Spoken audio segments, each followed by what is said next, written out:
नमस्कार, जय हिंद दोस्तों। बीटीसी स्टडी हब के यूट्यूब चैनल पर आप सभी का स्वागत है। दोस्तों, पिछले वीडियो में हम लोगों ने जो है वर्ग और वर्गमूल क्या होता है, पूर्ण संख्या क्या होती है, अपूर्ण संख्या क्या होती है, पूर्ण वर्ग संख्या क्या होती है, इन सभी चीज़ों पर चर्चा हो गई थी। आज के इस वीडियो में हम लोग जो है पढ़ने वाले हैं कि पूर्ण वर्ग संख्या कैसे ज्ञात करें, कैसे पता करें कि पूर्ण वर्ग संख्या है कि पूर्ण वर्ग संख्या नहीं है। ठीक है, तो इसके लिए हमें एक प्रश्न लेकर इसको समझना पड़ेगा जिससे चीज़ें बेहतर समझ में आए। तो चलिए एक प्रश्न लेकर हम लोग समझते हैं कि आखिर हम लोग इस पूर्ण वर्ग संख्या को ज्ञात कैसे करेंगे। तो इसके लिए आपको एक तरीके से समझ लीजिए कि आपको अभाज्य गुणनखंड आना चाहिए, उसी की विधि से हम लोग इसको ज्ञात करेंगे। जैसे एक प्रश्न है, एक क्वेश्चन लेते हैं कि ज्ञात कीजिए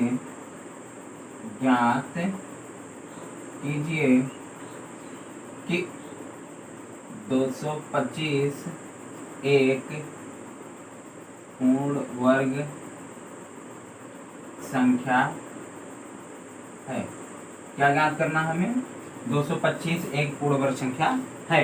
कुछ लोग देखकर ही बता देंगे यह जो है एक पूर्ण वर्ग संख्या है, लेकिन वहां पर तो हमें तो सिद्ध करना पड़ेगा कि इसको कैसे हम लोग सिद्ध करेंगे कि ये पूर्ण वर्ग संख्या है। उसके लिए क्या करना होगा? सबसे पहले हमें करना होगा इसका अभाज्य गुणनखंड। इसका क्या करना होगा? अभाज्य गुणनखंड। चलिए 3 से छपकते हैं इसे। 3 से छपकने पर 7 त्रिक 21 और यहाँ पर 5, 75 तियां 225। चलिए फिर 3 से अभी भी छपक दिया जाएगा, कितना आ गया? 25। फिर 5 से छपकिए 5, ये आ गया ना। चलिए इसको हम लोग क्या लिख सकते हैं? 225 को कि 3 गुणे 3 गुणे 5 गुणे 5। ठीक है, इतनी प्रक्रिया आप लोग जानते भी होंगे पहले से, इतनी प्रक्रिया आप लोग सरल कर ले जाएंगे, आसानी से कर ले जाएंगे। ठीक है, अब आपको देखना क्या है, इसमें हमें देखना क्या है कि हमें जो ये अभाज्य गुणनखंड प्राप्त होता है, इसमें हमें देखना पड़ेगा किसका जोड़ा है और किसका जोड़ा नहीं है। यदि सभी का जोड़ा है, यदि सभी का युग्म क्या है तो समझ लीजिए वह पूर्ण वर्ग संख्या है। यदि सभी का युग्म नहीं है तो वह पूर्ण वर्ग संख्या नहीं है।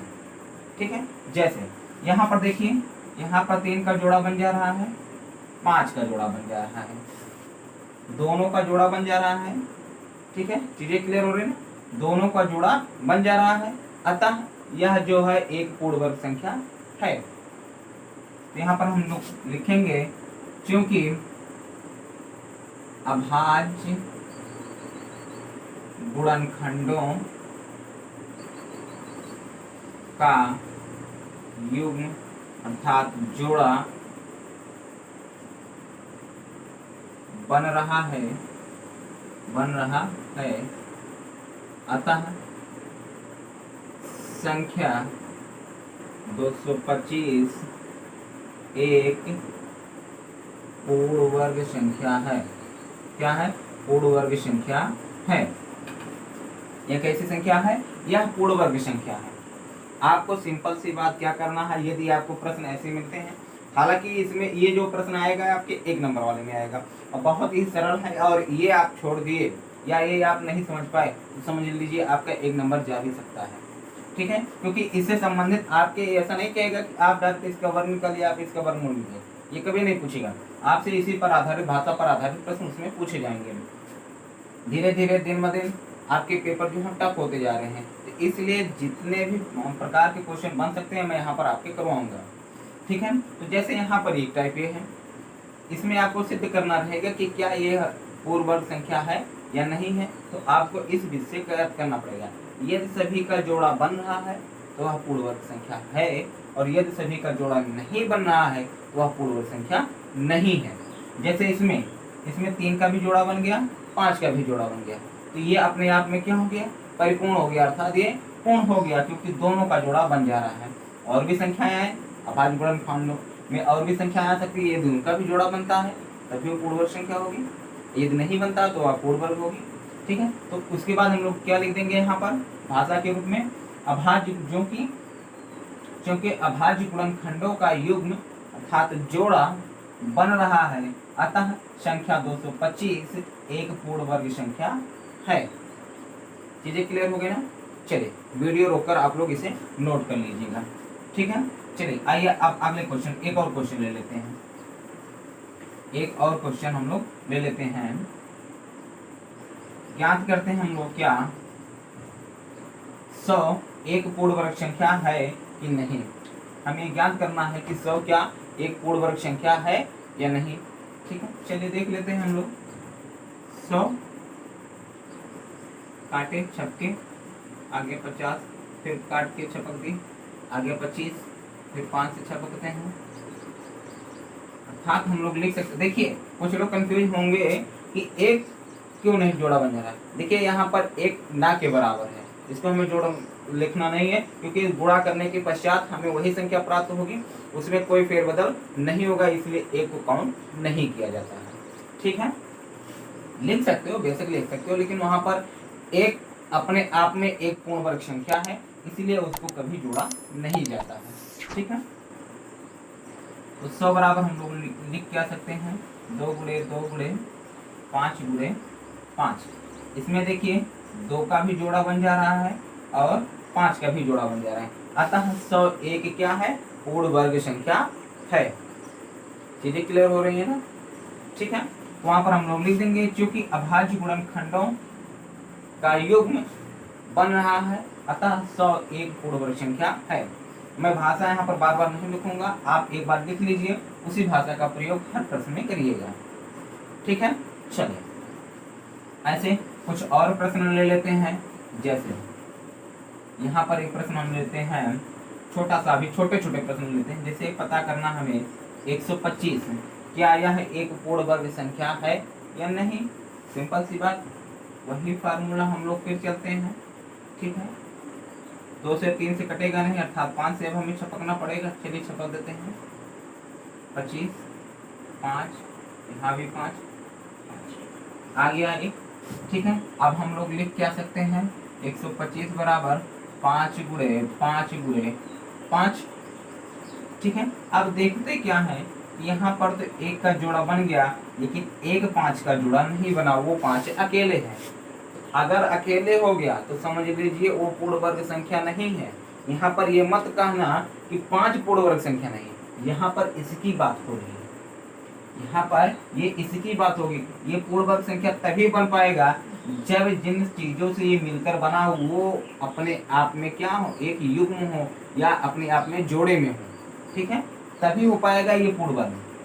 अन्यथा जब इसका कोई भी सदस्य एक एब्सेंट हो जाएगा, जोड़े में नहीं रहेगा, तो समझ लीजिए कि ये पूर्ण वर्ग संख्या नहीं होगी। चीजें क्लियर हो गई ना? हाँ, यहाँ पर आप ध्यान रखिएगा, हर चीज यहाँ पर जोड़ा में है तो पूर्ण वर्ग है, और जोड़े में नहीं है तो पूर्ण वर्ग संख्या नहीं है। तो यहाँ पर हम लोग लिखेंगे क्या, भाषा लिख दे रहे हैं, इसका भी पूर्ण वर्ग संख्या का भाषा मैंने लिख दिया, अभी पूर्ण वर्ग संख्या नहीं, इसका भी भाषा लिख दे रहे हैं। क्योंकि अभाज्य गुणनखंड में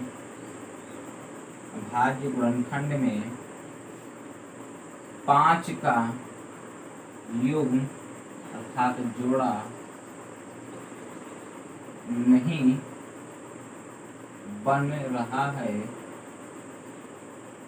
बन रहा है, अतः संख्या 200 कितना है 125 एक पूर्ण वर्ग संख्या नहीं है, एक पूर्ण वर्ग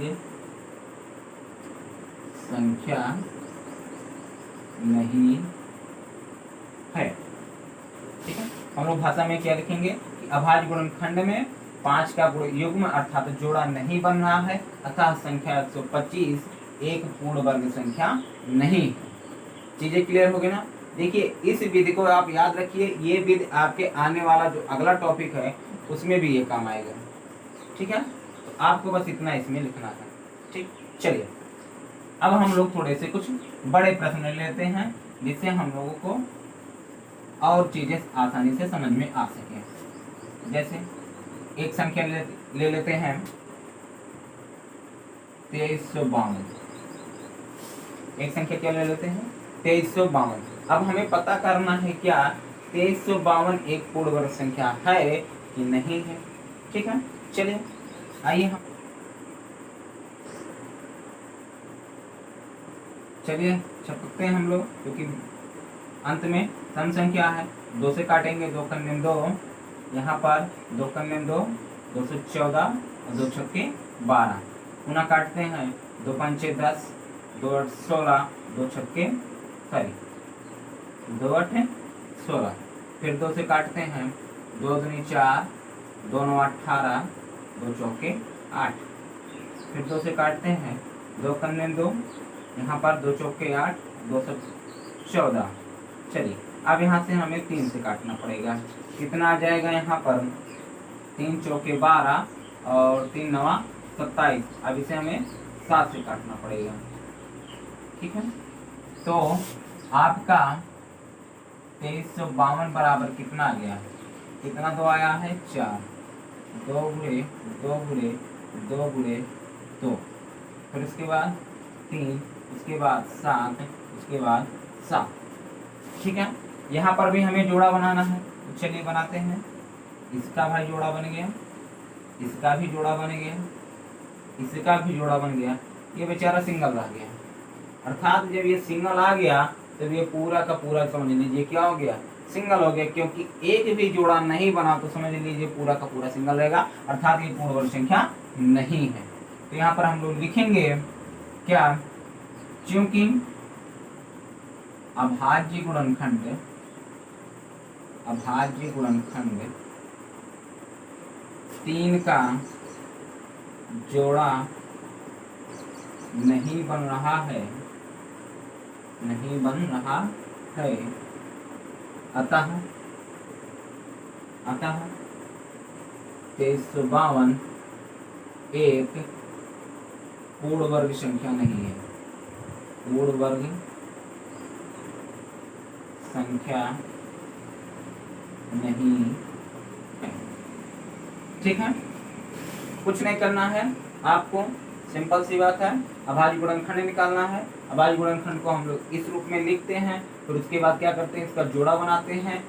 जिसका जिसका जोड़ा बनाते हैं वैसे रहने देते हैं। यदि किसी एक का जोड़ा नहीं बनता तो इसका मतलब क्या है, वो ये पूरा का पूरा क्या संख्या हो गया, अपूर्ण वर्ग। इसमें जितने भी इसके अभाज्य गुणनखंड आए सभी का जोड़ा बनना अनिवार्य है, तभी ये पूर्ण वर्ग संख्या होगी, अन्यथा पूर्ण वर्ग संख्या वो नहीं होगी। आप ऐसा मत सोचने लगना कि इसका बन गया, इसका भी बन गया, इसका नहीं बना तो कोई दिक्कत नहीं, पूर्ण वर्ग संख्या नहीं। यहाँ पर सभी का जोड़ा बनना चाहिए, कोई सिंगल नहीं रहना चाहिए, सभी किस में रहना चाहिए, जोड़े में रहना चाहिए। अगर कोई भी इसका कोई भी सदस्य, अर्थात ये जो अभाज्य गुणनखंड है, अगर जोड़े में नहीं है तो समझ लीजिए वो जो है पूर्ण वर्ग संख्या नहीं होगी। चीजें क्लियर हुई ना। अब आप ज्ञात कर सकते हैं कि कैसे हम ज्ञात कर सकते हैं कि ये पूर्ण वर्ग संख्या है तो कैसे पूर्ण वर्ग संख्या नहीं है। बस सिंपल सी बात है, अभाज्य गुणनखंड निकाल दिया, उसका इस तरीके से लिख दीजिए और जोड़े बनाइए। यदि जिसका जोड़ा नहीं बना समझ लीजिए वो पूर्ण वर्ग संख्या नहीं है। ठीक है, चलिए एक बड़ा सा क्वेश्चन और ले लेते हैं। ठीक है, एक बड़ा सा क्वेश्चन और ले लेते हैं। संख्या इस बार लेते हैं हम लोग 64। ठीक है, सिंपल सी बात है, जो ट्रिक बताए थे उसके हिसाब से देखें तो ये पूर्ण वर्ग संख्या है। क्या बताए थे ट्रिक, अंत के डबल जीरो हो, अंत के डबल जीरो हो और क्या हो, साथ में साथ जिसके साथ जीरो जुड़ा है वो एक पूर्ण वर्ग संख्या होनी चाहिए। तो समझ लीजिए पूरी की पूरी संख्या क्या है, पूर्ण वर्ग संख्या। तो यहाँ पर देख रहे हैं डबल जीरो है और ये 64 एक पूर्ण वर्ग संख्या, अर्थात ये तो वैसे सिद्ध हो गया पूर्ण वर्ग संख्या। लेकिन नहीं, हमें पेपर में लगाना है, इसको पेपर में सिद्ध करना है, तो ये डायरेक्ट हो जाएगा। कंपटीशन वाले डायरेक्ट लिख सकते हैं, लेकिन जिनको डायरेक्ट की कॉपी में लिखना है वो बाकायदा पूरा उन्हें लिखना पड़ेगा। चलिए छपकने का काम हम लोग शुरू करते हैं। 2 से छपकने पर कितना आ जाता है, 3200। फिर 2 से छपकते हैं 1600, फिर 2 से छपकते हैं 800, फिर 2 से छपकते हैं 400, फिर 2 से छपकते हैं 200, फिर 2 से छपकते हैं कितना आ जाता है, 100 आ जाता है। फिर 2 से छपकते हैं 50 आ जाता है, फिर 2 से छपकते हैं 25 आ जाता है और फिर 5 से छपकते हैं 5 आ जाता है। ठीक है, तो हम लोग क्या लिख सकते हैं, 6400 बराबर कितना 2 आया है, 1 2 3 4 5 6 7 8, 2 गुणे 2 गुणे 2 गुणे 2 गुणे 2 गुणे 2 गुणे 5 गुणे 5, इसका जोड़ा बन गया, इसका भी जोड़ा बन गया, इसका भी जोड़ा बन गया, इसका भी जोड़ा बन गया और इसका भी जोड़ा बन गया। अर्थात ये इसके सभी जो सदस्य हैं सभी जोड़े में हैं, अतः यह जो 6400 है एक पूर्ण वर्ग संख्या है। ठीक है, यहाँ पर लिखेंगे क्योंकि 6400 के अभाज्य गुणनखंड सभी अभाज्य गुणनखंडों का क्या बन रहा है, जोड़ा बन रहा है, अतः 6400 एक पूर्ण वर्ग संख्या है। ठीक है, तो इस पर आधारित इसी तरीके के सवाल हमें लगाने रहेंगे और इस पर आधारित शेष सवाल आपको टेलीग्राम ग्रुप पर मिल जाएगा। किस पर? बीटीसी स्टडी हब और स्काई टारगेट कोचिंग, दोनों में से किसी भी ग्रुप को आप चैनल को सब्सक्राइब कर सकते हैं और वहां से आपको इससे संबंधित अन्य सवाल या इससे संबंधित महत्वपूर्ण सवालों का हल सहित आपको वहां पर पीडीएफ मिल जाएगा। वीडियो अपलोड होने के 24 घंटे के अंदर इससे संबंधित सवाल आपके इस टेलीग्राम ग्रुप पर मिल जाएगा। तो आप जिसको भी जुड़ना है आप यहाँ से जुड़कर पीडीएफ इससे संबंधित पीडीएफ आप प्राप्त कर सकते हैं। ठीक है, तो आज के वीडियो में फिलहाल इतना ही। अगले वीडियो में हम बात करेंगे कि पूर्ण वर्ग संख्या कैसे बनाई जाए। जैसे यहाँ पर ये तो पूर्ण वर्ग संख्या है ही, और यदि पूर्ण वर्ग संख्या नहीं है तो उसे हम पूर्ण वर्ग संख्या कैसे बनाएंगे, इससे संबंधित सवालों पर हम लोग चर्चा करेंगे। तो उसकी चर्चा अगले वीडियो में करेंगे, क्योंकि ये छोटा सा वीडियो रहेगा, आपके लिए भी सेहतमंद रहेगा और आपको समझने में भी आसानी रहेगी। ठीक है, तो फिर मिलते हैं एक नए वीडियो में, तब तक के लिए जय हिंद, धन्यवाद।